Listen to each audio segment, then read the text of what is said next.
Shalom, back with another lesson through the spirit and power of Yahweh, by Hashem, Yahweh Shai, by Hashem, Rakah Kadash. Double honors to the apostles and elders at Great Millstone. Peace, blessings, salutations to the hopefully elect Akim and Akwath, listening and learning, keeping the faith of our Lord Yahweh Shai until we are redeemed. So this TikTok video here with what appears to have been an Edomite. I tried to give her the benefit of the doubt at first, but when I checked out the page, she's going into videos of why Esau is not the so-called white man. So, that's when I knew that she was an Edomite. But this is the sentiment that you have in these last days. You have a lot of Edomites that are coming out and they're expressing shame. They're expressing remorse for the sins of their forefathers, okay? Because we're in the information age now, right? So everything that was once hidden, swept under the rug, is now all coming to the light. And what's being exposed is that the main perpetrators of wickedness and violence across the planet Earth, but especially against the Israelites, the so-called Black, Latino, or Native American, the main perpetrators of crimes against humanity are the Edomites. All right, but when it comes to Jake, the apple of the Lord's eye, because of the vibration that the Israelites have pushed throughout the earth, now people got to open up the Bible, and especially now these Edomites, they're listening to the Israelites and they're seeing that, damn, we're the Edomites.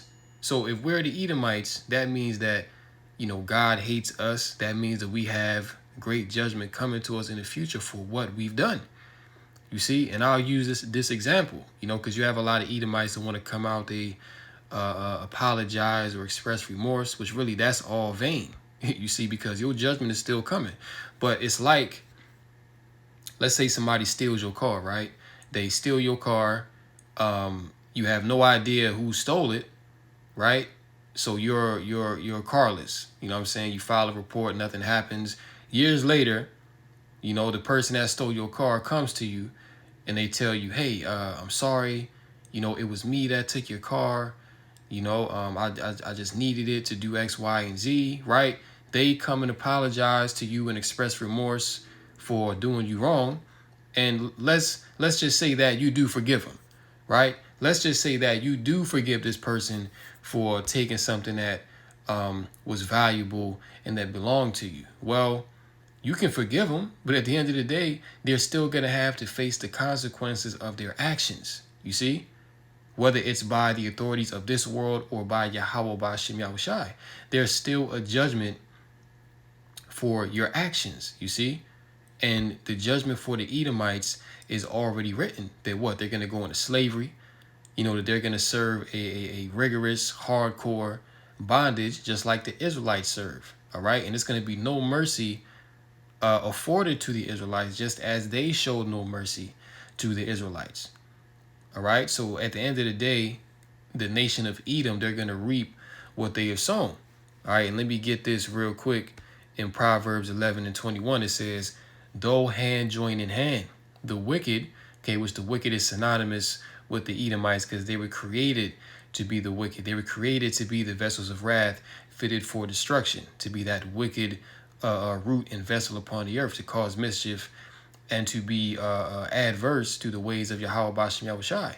The wicked shall not be unpunished, but the seed of the righteous shall be delivered. Now, the seed of the righteous are who? The Israelites. Okay, the seed of the wicked are the Edomites. All right, just to get that understanding. But it doesn't matter.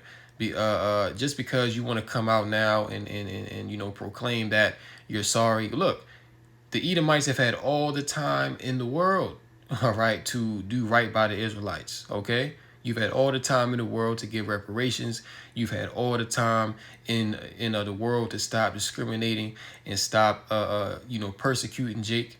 But you haven't done it. See, now that we're at the end and the truth is coming out, now they feel some type of way. Now they want to talk about, let's give reparations and let's do this and let's do that. But it's all, it's really too late, man. All right, now it's time for you Edomites to pay, and we don't want your damn money because the money is about to be null and void. You see, this system, this current world is passing away anyway, man. So really, there are no reparations that you can give Jake. All right, what's gonna have to happen is that the Most High is gonna have to judge Edom as a nation. All right, because guess what? The Israelites were judged as a nation. As a whole, our heritage was taken away. We were discontinued. You know, we went into slavery. Okay, we had to serve hardcore bondage under our enemies. Okay, our whole nation had to go through exile and captivity, man. Well, guess what? The same thing is gonna happen to these Edomites. All right, and that's justice, man. That's true justice from Yahweh Bashem Yahushai. You see? So now we can, we'll go ahead and play this, grab some precepts, and close out.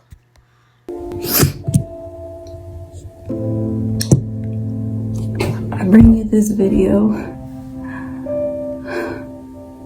from my heart and a place of sincerity and truth that doesn't get spoken of, that's been ignored for far too long.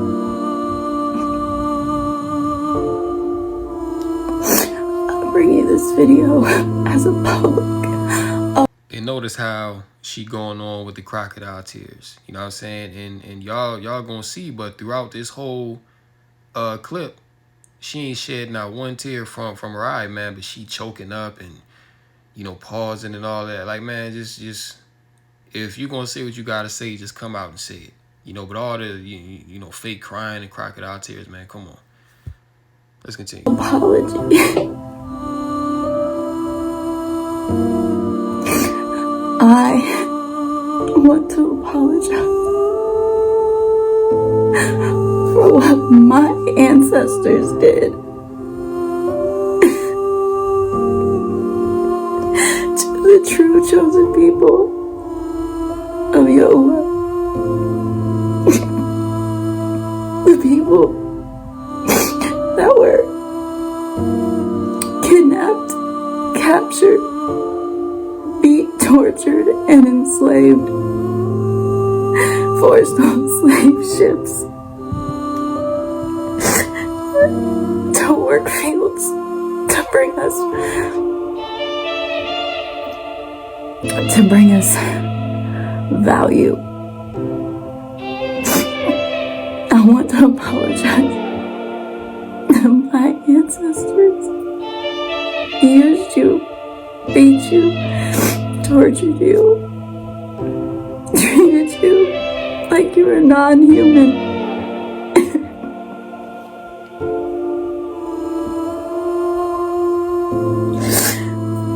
Forced you to work in the fields like you were cattle.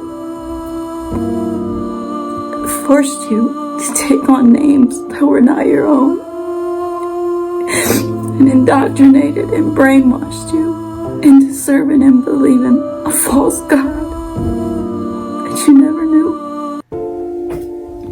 Yeah, and all the things that she just expressed remorse for, those are the same very things that these Edomites are going to be judged for. And you're so-called issuing an apology, but here it is, you as an Edomite, which shows that these apologies are just really all vain talk, man. Because here it is, you still benefit from so-called white privilege. You still live upon stolen land. You still enjoy the benefits of white society, right? Which, by the way, the very land that you live on is drenched in the blood of the Israelites. But what about that? So you really think that in vain apology is gonna make up for all the wickedness that the Edomites have done against the Israelites? Hell no. All right, but this is why ultimately destruction is coming to the nation of Edom, and it's very close. This is Ezekiel 35:5, and it says, because you had a perpetual hatred and had shed the blood of the children of Israel by the force of the sword in the day of their calamity, in the time when their iniquity had an end. Verse 6, therefore, as I live, says Yahweh, I will prepare you for blood, and blood shall pursue you. All right. It also says in Ezekiel 25:12, it says, "Thus saith the Lord Yahweh, because Edom has dealt against the house of Judah by taking vengeance, and has greatly offended, and revenged himself upon them. Yahweh will lay vengeance upon Edom by the hand of his people Israel." So this is the judgment that's coming to you Edomites. All right. And there is no escaping. All right, your judgment has already been written, so there is nothing that you can do to get out of it. All right, another Edomite can't save you. Some Stockholm syndrome Jake cannot save you. You Edomites is going down. All right, and really you're really only sorry and remorseful because you can no longer really enjoy the benefits of your society. You see that white America is circling the drain. So for them, it's like, well, what else do we have to lose? We might as well apologize. But like I said, they express these apologies, these sentiments of remorse, but there's no action behind it. You see, and she's not the only one to come out and express some type of apology. Even politicians in Esau's government, they've came out and did that. But where are the reparations? Where are the have they returned the land to the rightful inhabitants? Have they packed up and gone back to Mount Seir? No, they're still here to this day. So that shows you that they're not truly sorry and remorseful for what they've done. Really, they're just trying to save face. All right, Malachi 1:3. "And I hated Esau and laid his mountains and his heritage waste for the dragons of the wilderness." You know what I'm saying? So the Most High, he has a hatred, a righteous indignation towards the descendants of Esau, okay, which are the Edomites, so-called white people, so-called Caucasians today. All right. And even when you go to let me get this real quick. Bear with me one moment. Because there's even certain Jakes, and out there to say that, Esau, Edom is done away with, that they're no longer here. All right. And that's a complete lie. Okay. Ecclesiastes 4:16 says that there is no end to all the people. Okay, so if there's no end to all the people, that means that all the nations that the Most High created in the beginning, they're still here today. All right, and definitely you Edomites are still here. And as as a matter of fact, Second Ezra's 6:9 says what? "For Esau is the end of the world, and Jacob is the beginning of it that followeth."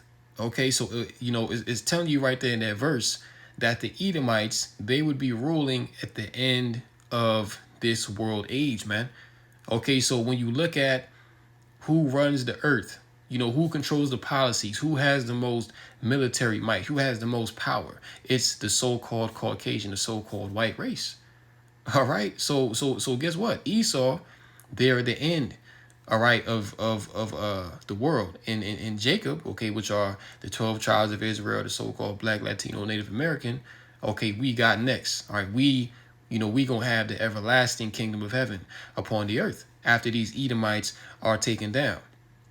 And even when you go to the Zondervan Bible Dictionary, right, it states that Edom, okay, figures prominently in the prophetic scriptures as the scene of great future judgments. All right, and reference to that is Isaiah the 34th chapter, Isaiah the 63rd chapter. Okay, so Edom figures prominently in last days judgment, man. You see, so these Edomites, man, their ultimate end is going to be 1,000 years of hardcore, rigorous captivity and bondage, and then to be destroyed. All right, they're the only nation promised no mercy from Yahweh Bashem Yahushai. All right, because what's going to happen after that 1,000-year period?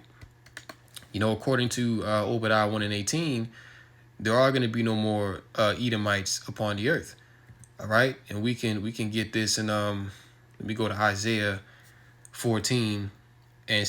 It says, "They that see thee shall narrowly look upon thee and consider thee, saying, Is this the man that made the earth to tremble, that did shake kingdoms?" Right? So in the kingdom of heaven, Okay, all nations are going to look upon the Edomites, and they're going to say, "Damn," because Esau, he's going to be put back in his proper estate. All right, he's going to be relegated back to the caveman that he is. You see, so when people see Esau in that state, they're going to be like, "Damn, this is the nigga that used to wear suit and tie. He used to have tanks and nukes and bomb people and go around and rape, rob, and murder the whole earth. This right here, this is the man. This caveman." That's gonna be a proverb in other kingdom. How has the oppressor ceased, as it is written, right? Is this the man that made the earth to tremble, that did shake kingdoms? Verse 17, that made the world as a wilderness and destroyed the cities thereof, that opened not the house of his prisoners. All the kings of the nations, even all of them, lie in glory, everyone in his house. But listen to this, verse 19, but thou art cast out of thy grave like an abominable branch. You see, so Esau, there is going to be no mercy. There is going to be no salvation for the Edomites. They're going to be cast out like an abominable branch, man.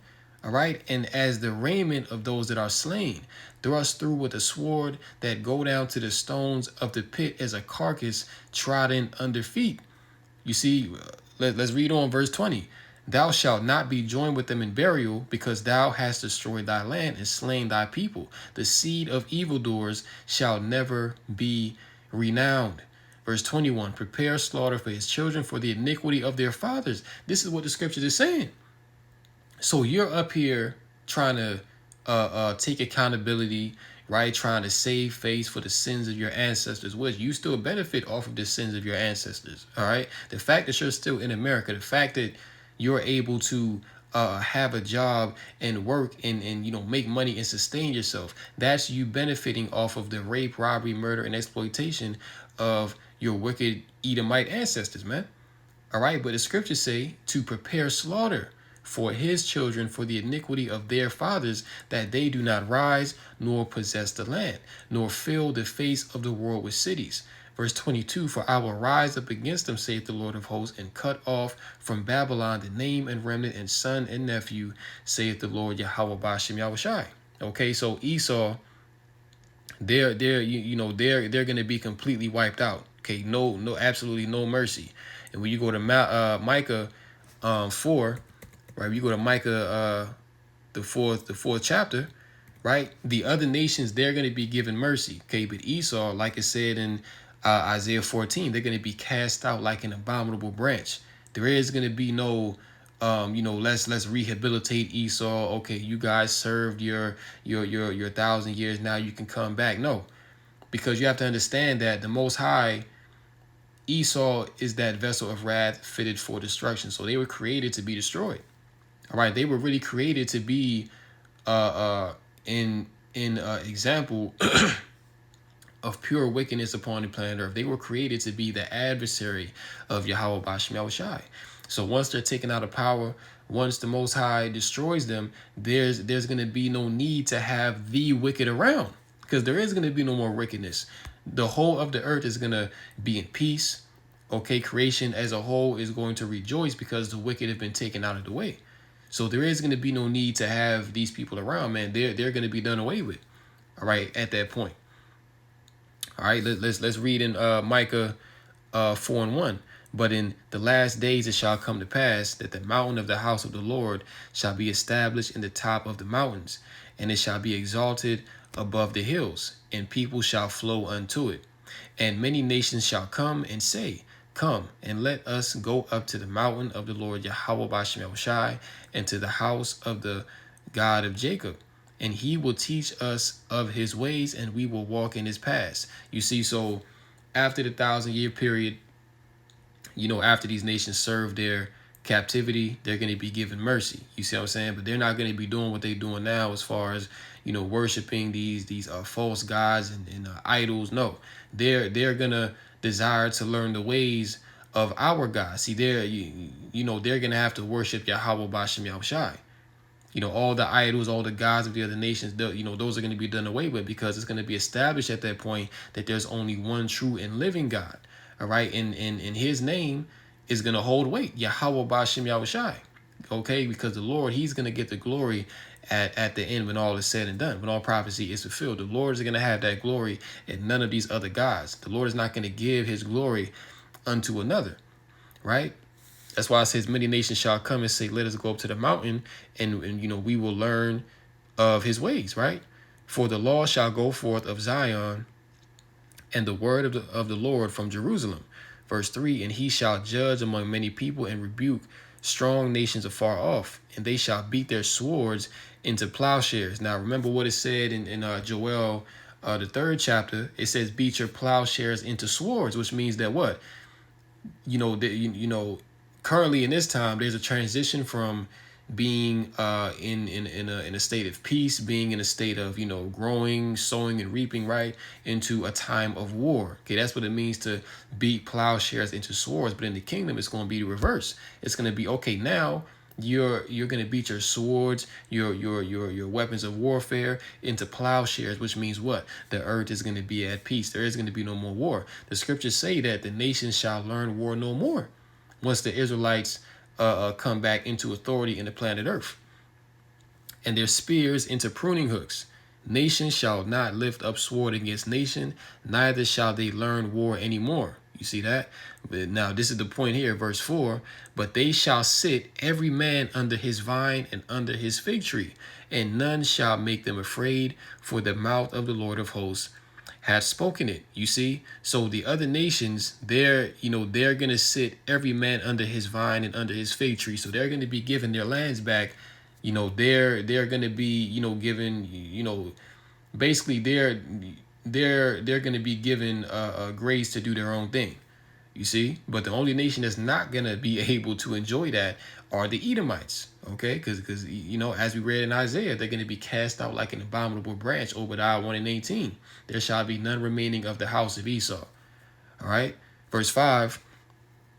For all people will walk, every one in the name of his power, and we will walk in the name of the Lord our God forever and ever. In that day, saith the Lord, I will assemble her that haileth, and I will gather her that is driven out, and her that I have afflicted. Okay, so the other nations, after that 1,000 years, they gonna be good, but these Edomites, they gonna be completely done away with, man. You see, so these vain apologies that these Edomites want to come out with is too little, too late, and your judgment is already written. So with that, Lord willing, this lesson was edifying through the Rakah Kadash, call law, Yahweh Bashim Yahushai, Bashim Rakah Kadash. And until next time, Lord willing, Shalom to the elect.